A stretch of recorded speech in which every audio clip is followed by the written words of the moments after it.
during the ongoing case of Ruto and Sang trial now going on, we have seen that the public are unable to see prosecution witnesses and their voices are distorted. Is this doing justice to the accused or denying them the justice they need? And do you think the victims are being represented satisfactorily? First of all, I think I would say the victims have a senior counsel by the name of Nderito, who is representing them, but under the arrangements that have been made by the registry, is that Nderito was only here during the opening and will be there during the closing. In between, a much younger counsel is representing the victims. There I have a problem. Because if this court's rules is that for you to practice in this court, you must have 10 years plus as a trial lawyer in the criminal jurisdiction, then the victims will have a law deal if they are being represented by a much younger person. Yeah? So that's the truth of the matter. And the other thing is that I've not seen this court's effort in trying to use the funds available to this court. It's called the Victims Fund. There's a fund by the United Nations, created by the court, which has donors from member states, that is supposed to help the victims. In Uganda, I've seen them build hospitals and I've seen them build rehabilitation centers. In Kenya, in those 5 years, I have not seen what that fund has done. So, and who is following, who among the authorities is following that these funds that are supposed to help the victims, either in building rehabilitation centers or maybe trying to rebuild schools that were destroyed, etc. We've not seen that happen in the Kenyan case. When it comes to selecting of the lawyers to assist or rather represent these victims, you stated earlier that you were representing victims. What went wrong? Why did you not follow up at the ICC? That is the question. That if you went to the proceedings of the ICC from the pre-trial stages, they show Njenga Mwangi as representing the victims. But thereafter, after the victims were admitted to participate formally by the court wanted to get what they call a common legal representative of victims. A common legal representative is chosen using the criteria that every victim cannot have their own lawyer. Otherwise, that court will just be full of lawyers. So they choose one lawyer, and the criteria should be a person who understands the circumstances of the victim, a person who has developed a relationship of trust with the victims, and a person who understands the local conditions under which the victims. But you have all those qualities. So what went wrong? The form that creates that the applicants must fill in has a place where they say, do you have a lawyer? And I would confidently say that over 70% of all of them had signed that they want Njenga Mwangi to represent them. Why the court needed to seek another legal representative will still remains a mystery today. Curiously, I want to be curious on this question. Yes. With this question coming now, were you representing one side only? Maybe that's what it is. So, were you representing only Kikuyu victims? No, I have in my applications. I have Kikuyus, I have Luyas, I have Kambas who are victims in the post-election violence. So it is not only the Kikuyus. Yes. We met in 2011, Wakili, here in The Hague during the confirmation of charges hearing. After President Kenyatta, now President Kenyatta, then he was Deputy Prime Minister, gave his testimony in court, many people concluded he did very well. What went wrong causing the charges to be confirmed, do you think? The amazing thing is that all of us thought that the president's lawyers had really demolished Ocampo's case. Yes. Because Ocampo seemed not to really have understood even the workings of the Kenyan government. You remember him asking President Uhuru Kenyatta whether, when he was Minister of Local Government, he was in charge of local police. That told you basically that The president told Ocampo, your problem is that you don't understand how the Kenyan government works, which is the truth, because the Minister of Local Government has nothing to do with the local police, but Ocampo did not know that fact. So when we say that, then you check that there was witness number 4, witness number 10, and witness number 11, who KQC, the president's lawyer, had problem with them because they were saying these guys are extortionists because they had given the defense one type of statement exonerating the president, and when they wanted to extort money, when the money was not forthcoming, they went to Ocampo, took some statement. During the confirmation of charges hearing, witness number 4 had already withdrawn. He had already communicated to the prosecutor of his intention not to give testimony, literally speaking, recanting his evidence. But the prosecutor did not inform the court about this, the rules of the court are very clear that the investigator must investigate incriminating and exonerating evidence. The prosecutor was under a duty to inform the court that witness number 4, the only one who was linking Mungiki, Uhuru, and State House, he's the only one who said that he was in State House. Once he had recanted his evidence, there was no way. And that is why, literally speaking, Mudhaura's case was later unconfirmed. It was confirmed first, then unconfirmed. Okay? And this is where we say Mudhaura, General Ali, and Uhuru had been charged as indirect co-perpetrators. Together. Yes, indirect co-perpetrators. That is where co is. After they are not there, how can you still call him co-perpetrating with who? Who was he conspiring with? Yeah? That is why you just say that when they say that this case is purely a political case that should be dealt with politically, because at the end of the day, let's come to Deputy President Ruto's case. So far, when you hear those witnesses, they're pathetic. The last witness, I think it was witness number 286 or something like that. He says he was in a rally where the deputy president made threats. He says that rally took place in 64 Stadium in Eldoret. He even says he can see where the stand is, where the deputy president and the entourage were. Only to be shown video clips showing that the meeting of December 10th was actually in Huruma grounds. In Huruma grounds, there are no sheds. Yes.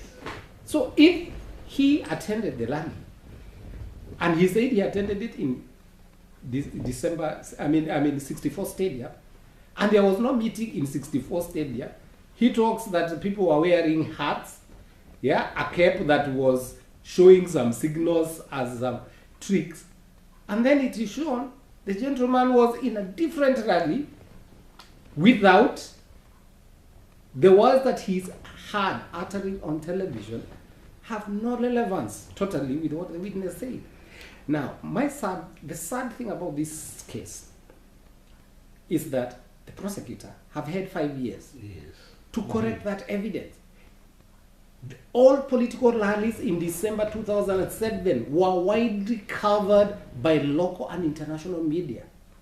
If he had done his homework well, he would have known that the meetings held in December by ODM was in Huruma grounds and not 64 Stadium. So that evidence should never have been brought to court in the first place. You were among those who congratulated Uhuru after he had completed giving his evidence. And when you congratulated him, you addressed him as Mr. President, and yet you knew he was a deputy prime minister. What was in your mind at the time when you greeted him, congratulated him, and called him Mr. President? Yes, I remember the incidents very well at the stairs of the I noticed he was not comfortable because he shouted something, because he thought now something might happen because we had President Kibaki. Now, this question of the issue here at hand is that, first of all, he gave his evidence in a statesman-like manner. He was very candid, he was very intelligent, he was very focused, that even Ocampo could not make him stutter in his evidence. He showed evidence where he was calling for calm when members of his community wanted to attack other communities in revenge. So you saw him. I saw in him potential as a president in 2011. I saw in him, of course, I knew that he had the intentions to run for the presidency, and I called him Mr. President, and I told him, you have addressed the nation very well. He was addressing the court, but the whole of Kenya was listening. And I can say about that point was the turning of the tide, that he showed his statesmanship by protecting other communities. And I knew from there myself, I had no doubt that President Uhuru would be elected come 2013. You are a lawyer, meaning you are an officer of the court. What do you think about the controversy that seems to have tainted the Kenyan judiciary? I'm thinking here about the war between the Judiciary and Judicial Service Commission and former Chief Justice Boss Shole. Yes, it is a sad day for our judiciary because a few things have happened recently that are not very nice. Although we must give credit that Chief Justice Mutunga has really tried to reform the judiciary. We have seen that all the election petitions that were filed after the elections in March this year, all the election petitions have been heard and determined. That is a big plus because there were some election petitions that took 5 years before to conclude. Within the 6 months stipulated in the Constitution, election petitions were concluded. We have seen the judiciary start working, so cases have really been determined very expeditiously. Then come the Sholoi saga, which I think the Judicial Service Commission should have used a better way to deal with Sholoi. On the ground that, first of all, that commission is mandated to run the judiciary. So it should have had a hands-on approach to what is happening in the judiciary. So that we are not told 2 years down the line that several billion have been used. But also the registrar also must be very careful because he is an employee of the judiciary. And in the judicial pecking order, the Chief Justice is his boss. You cannot try to insubordinate your boss. Once she was told, step aside, let us investigate, that does not only apply to politicians. So that we have seen ministers, once they have been, allegations have been made against them of fraud or of corruption, the ministers have been told, step aside, they resign. Once the investigation are over and they are found to be innocent, they get back their jobs. That's what happened to Giraito Murungi. That is what happened to Mwiraria. So this has precedent. So we cannot tell politicians to step aside when there are allegations, and when you are a civil servant, you refuse to step aside while the investigations are taking place. The parliamentarians are saying they want to disband the JSC. What's your short comment on that? Let me say this, that sometimes Parliament allocates to itself roles it cannot play. The only thing it can do is recommend to the President to remove any member of the Judicial Service Commission or any holder of an independent office. There must be a tribunal, and that tribunal must find that person guilty of contravening the Constitution, gross misconduct, or violation of the Kenyan law. So you can do that, and if you are to do that, first of all, the term of this Judicial Service Commission is coming to an end. The Law Society in December, we are electing one representative. The judges have already, I think, elected their own representative. So the commissioners who are there, through attrition, will be removed and others come in. So saying that this particular one, we must disband it, You have to be very careful. We're running short of time. In short, before I ask you the final question, say something about parliamentarians again, since we are on them. They want Kenya to pull out of the Rome Statute. I will say this: all treaties have a provision for an exit clause. All treaties, they have a provision of how can they withdraw, which means that once you sign into a treaty, you can also unsign from the treaty. I would not personally be in a hurry to unsign the Rome Treaty, because even if you are not a signatory, you are still subject. Sudan is not a member of the ICC, but we have seen warrants being issued against Bashir. So being a member of the ICC does not make us weaker. Yeah? But I think it's something that should be debated on. There are a few things that are not right with this code. But I think also, I honestly believe that it's easier to reform this code while you are a state party than if you are not a state party. Finally, Wakili, anything else that you wish to tell our viewers? And here I'm thinking especially about today, the appeal court ruling on Deputy President Ruto, who had asked for excusal in the ongoing case, and also tell us why you are in Hague this time, 2 years. We met 2 years ago. Now you are in Hague again, and you said you don't represent any victims at the moment. Can you tell us something? One thing is that these cases have been of very interest to me, first of all, as a Kenyan, and this time around, not representing the victims, but finding out exactly what is happening with the cases against our leader. We have come from far as a country.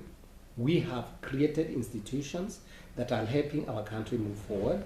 We have an independent judiciary. We have started seeing communities start to reconcile. And this is where I said that what Kenyans are yearning for, the truth is, they're yearning for restorative justice and not retributive justice. Following up on that, I also came here for training. I'm licensed to practice at the International Criminal Court, which every year has training of counsel and a seminar, which we are obliged to attend. That is why I'm here.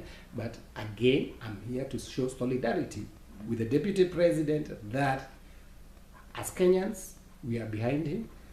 The truth of the matter, the truth will come out eventually.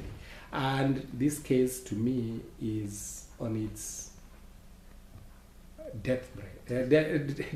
Say something about the excusal decision. Yes, the decision today. I saw the newspaper. I saw the Nation article on Facebook saying that Ruto must attend. That is not what the court says. The court said that Article 68(1) of the ICC statute is not absolute, because it says that the accused person shall attend all sessions, and the appeals chamber has agreed with the trial chamber that it is not absolute, and the court can, on a case-to-case basis, excuse the accused person from being in court. And as today we've seen, Deputy President has asked to be given 3 days off, that's Monday, Tuesday, and Wednesday, so that the President can attend the security meeting. You are talking about President Kenyatta. President Kenyatta is having a meeting in Rwanda.